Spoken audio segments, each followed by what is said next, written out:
사계절 중 사람들이 가장 많이 이사를 하는 계절은 봄이라고 합니다. 겨울이 지나고 얼음이 녹기 시작하면은 새 보금자리를 찾는다고 볼 수 있는데요. 다들 이사를 해보신 경험이 있을 겁니다. 이삿짐을 싸느라 집안을 헤집다 보면 언제 잃어버렸는지도 모른 채 잊고 살던 물건을 발견하게 되는 경우가 있어요. 반갑습니다. 아끼던 물건일수록 더 그렇죠. 다들 아끼던 물건을 잃어버린 기억이 한 번씩은 있으실 텐데요. 잃어버린 물건을 되찾으려 하겠죠. 찾으면 다행이지만 오랫동안 찾지 못한다면 결국 포기해야 됩니다. 아깝긴 하지만 다시 사면 괜찮습니다. 그런데 만약 이 사라진 것이 물건이 아니라 내 자식이라면 그때는 기분이 어떨까요? 이번엔 다시 낳는다고 해결될 문제가 아니죠.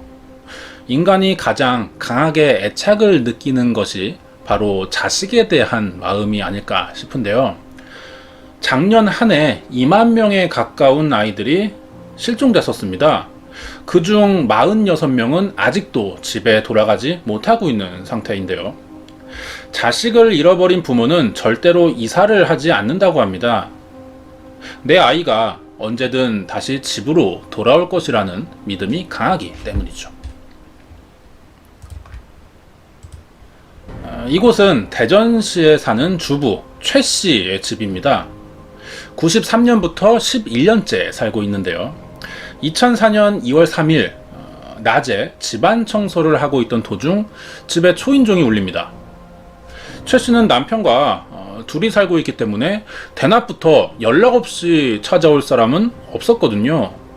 최 씨의 생각으로는 아마 방문 판매나 종교 활동을 하는 사람일 것이라는 생각에 돌려보내기 위해 현관문을 열어봤어요. 하지만 예상외로 문 앞에 서 있는 것은 어린아이였습니다. 가끔 어린아이들을 이용해서 주택을 돌며 앵벌이를 시키는 범죄가 있긴 하죠. 아이의 행색도 삭발을 한 머리에 허름한 옷을 걸쳐 입은 상태였는데요. 최 씨는 이 아이가 길을 잃었거나 집을 잘못 찾아왔다고 생각했습니다. 그래서 돌아가라고 말을 해도 발을 떼지 않는 아이의 행동이 어딘가 이상해 보였는데요. 그렇게 몇 초 뒤에 아이 입에서는 예상 밖에 엄마라는 말이 튀어나옵니다. 최 씨는 너무 깜짝 놀라서 아무 말도 하지 못했다 그래요. 2년 전 딸을 잃어버리고 아직 충격에서 헤어나오지 못하고 있는 상태였는데 처음 보는 아이라 해도 자신을 엄마라고 부르니 가슴이 철렁할 수밖에 없겠죠. 그렇게 멍하게 서 있는 최 씨를 보고 아이는 자신을 알아보지 못한다는 생각에 자신의 이름을 말하면서 울음을 터뜨리기 시작합니다. 그제서야 아이의 얼굴을 유심히 보던 최 씨는 그 자리에서 주저앉게 되었죠. 갑자기 거지꼴로 나타나 문을 두드린 이 아이는 바로 2년 전 실종된 최 씨의 친딸 박양이었습니다. 기적이 따로 없었어요. 생계도 내팽개치고 딸을 찾으러 다니던 최 씨는 지칠 대로 지친 상태였습니다. 그렇게 죽은 줄로만 생각하던 딸이 2년 만에 스스로 돌아왔으니 엄마는 직접 보면서도 자신의 눈을 의심할 수밖에 없었겠죠. 실제로 박양의 어머니는 처음에 딸일 거라는 생각을 하지 못했다고 합니다.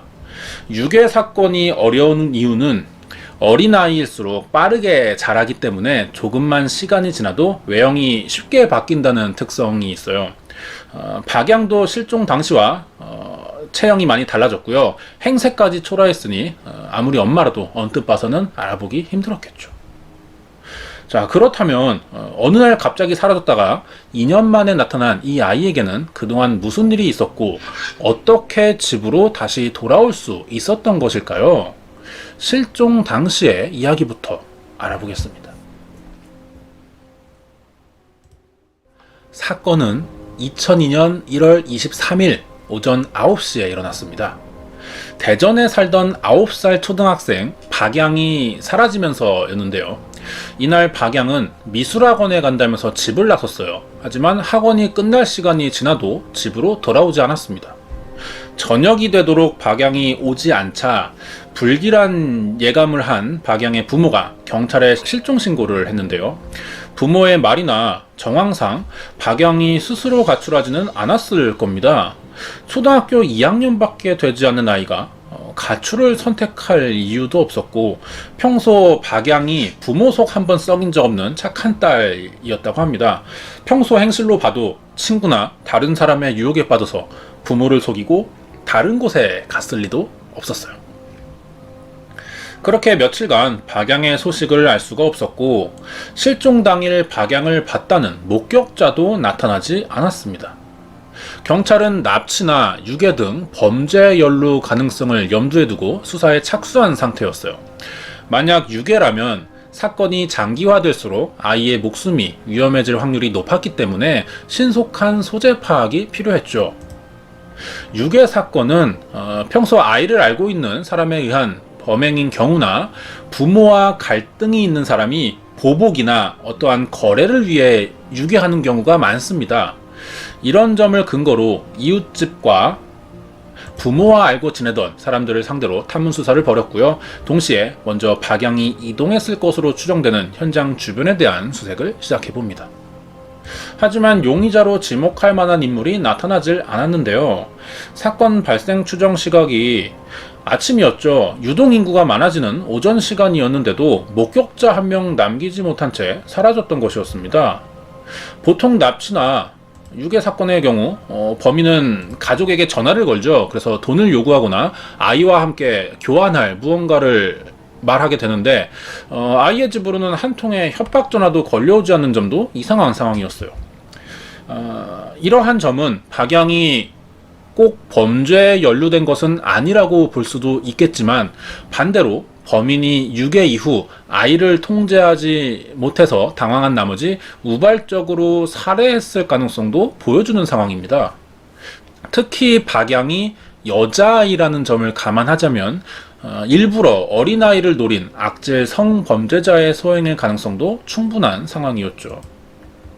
유괴 사건이 어려운 또 다른 이유로는 아이의 생존율을 위해 비공개 수사를 해야 되기 때문입니다. 그럼 수사 기법이 상당히 제한적이 돼버리죠. 사건이 알려지지 않다 보니 제보를 받을 수가 없고요. 경찰도 일일이 찾아다녀야만 하는 탐문 수사 외에 할 수 있는 것이라고는 부모의 집에서 언제 걸려올지 모르는 유괴범의 전화를 하염없이 기다리는 것뿐입니다. 수사가 길어질수록 조기에 해결할 수 있다는 자신감을 보이던 형사들은 말수가 줄어들기 시작했고요. 가족들은 피가 말랐죠. 결국 의논 끝에 5,000장의 전단지를 대전 시내 전역에 배포하는 결정을 내렸고, 어린이를 상대로 한 동일수법 전과자 및 최근 출소자 등을 상대로 다시 탐문 수사에 나섰습니다. 그렇지만 박양의 행적은 전혀 드러나지 않았어요. 실종된 아이의 생사조차 알 수 없는 불안한 상황이 계속됐습니다. 아무런 흔적 없이 사라졌다는 박양 실종 사건이 알려지자 사람들이 많은 관심을 보였지만 수사는 조금도 나아가지 못하고 있었어요. 그렇게 2년이 지나던 차에 박양이 스스로 자신의 집을 찾아 돌아온 것이었죠. 집에 돌아왔을 당시 박양은 제정신이 아니었다고 합니다. 무언가에 심한 충격을 받기라도 한 듯이 몸을 부들부들 떨거나 작은 소리에도 수시로 놀라는 등 극도의 불안한 증세를 보였는데요. 그렇다면 도대체 2년 동안 박양이 무슨 일을 겪었던 것일까요? 얼마 후 조금 안정을 되찾게 되자 박양의 입에서 나온 이야기는 아주 충격적이었습니다. 박양의 말에 의하면 사건 당일인 2002년 1월 23일 오전에 미술학원을 가는 길에 스님 차림을 한 중년 남성이 갑자기 뒤에서 칼을 들이밀었다고 합니다.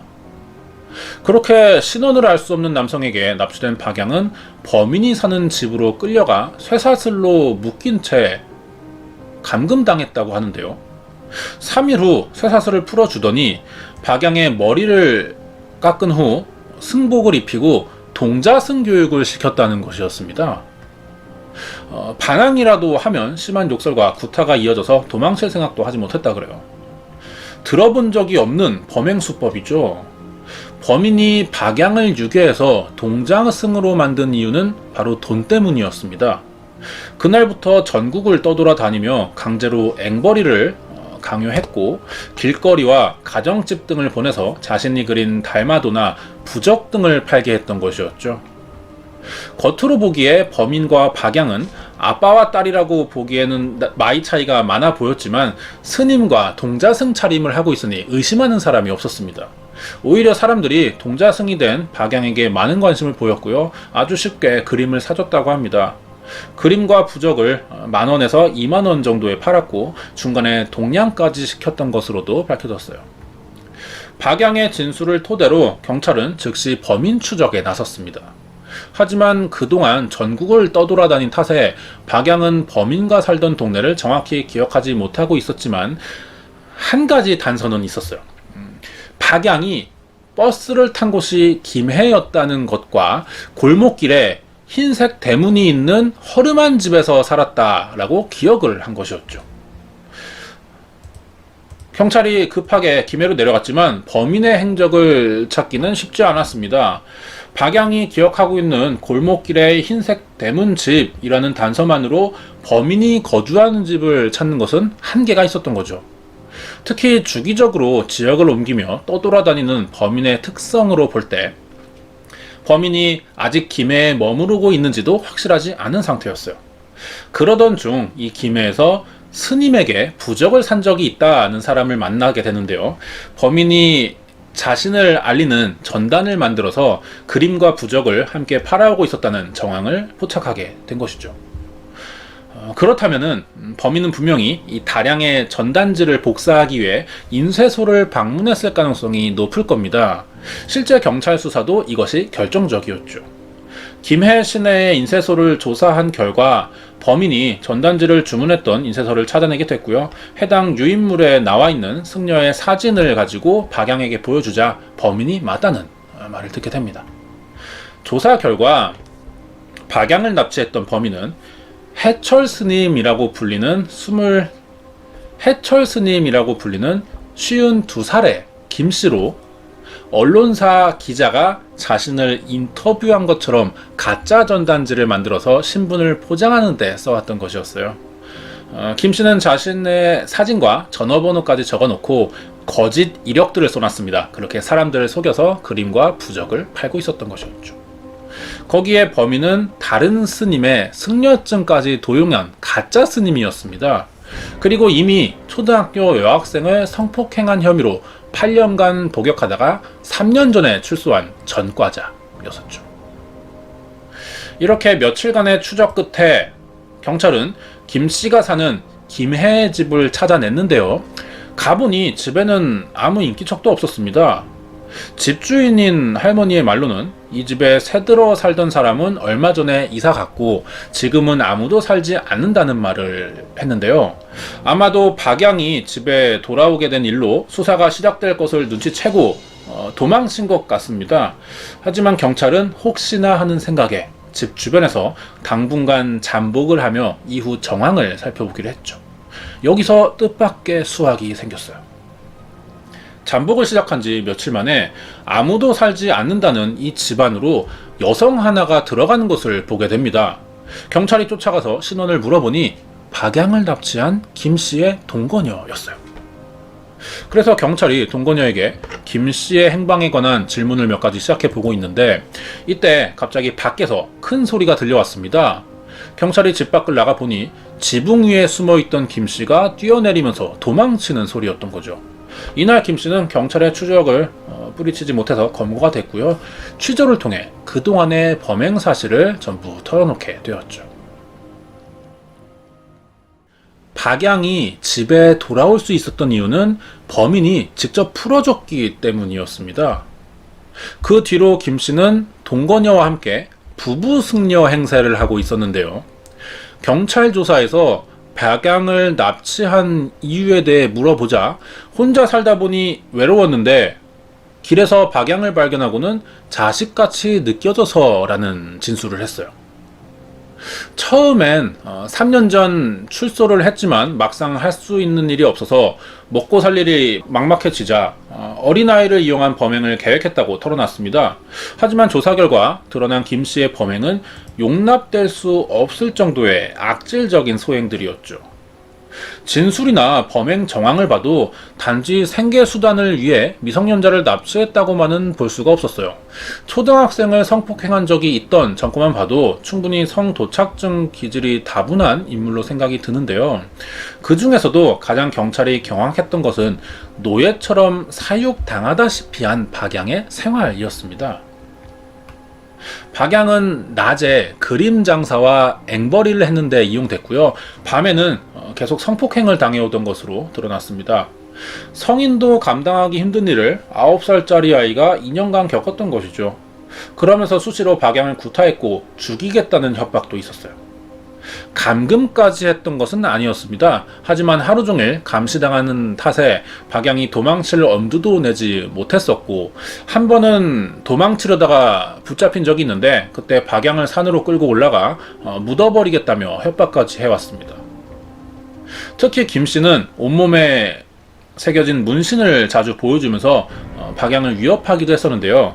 이러한 점들을 보여놓고 검거 뒤 한 말이 자식같이 생각돼서 라고 한 진술을 보면 반성이나 후회를 한다고는 보기 힘들죠. 그저 참작되어서 감형받을 생각밖에 없었던 것 같습니다. 폭행과 착취가 2년간 계속되었지만 박양은 김 씨의 기분을 거스르지 않게끔 현명한 행동을 해서 큰일까지는 피할 수가 있었죠. 언젠가 돌아갈 날을 위해서 자신의 집과 동네 위치를 머릿속으로 항상 기억하려고 했었습니다. 그러던 어느 날 김 씨에게 동거녀가 생기게 됐던 것이죠. 김 씨는 동거녀와의 생활로 박양을 데리고 있는 게 불편해지자 고민 끝에 집으로 돌려보내기로 결심을 했어요. 하지만 박양을 풀어주게 된다면 자신의 범행이 드러나게 되겠죠. 이런 위험성이 있었기 때문에 대전행 시외버스에 태우기 전에 여러 번에 걸쳐서 철저한 교육을 시켰습니다. 자신이나 그동안 어떻게 살아왔는지에 대해서, 그리고 어디서 버스를 탔는지 이것들을 누구에게도 말해선 안 되며, 물어보는 사람이 있다면 경기도에서 신원을 알 수 없는 30대 남성과 같이 지냈다고 말해야 한다. 그렇지 않으면 너는 너와 가족을 가만두지 않겠다 라는 식의 내용이었어요. 이 사건을 담당했던 경찰은요, 세상에서 가장 파렴치한 범죄가 바로 심약한 어린이를 대상으로 한 범죄라는 말을 했고요.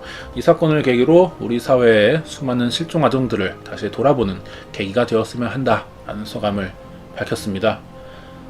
미성년자 약취 혐의로 구속된 김 씨는 법정에서 징역 20년형을 선고받고 현재 복역 중입니다.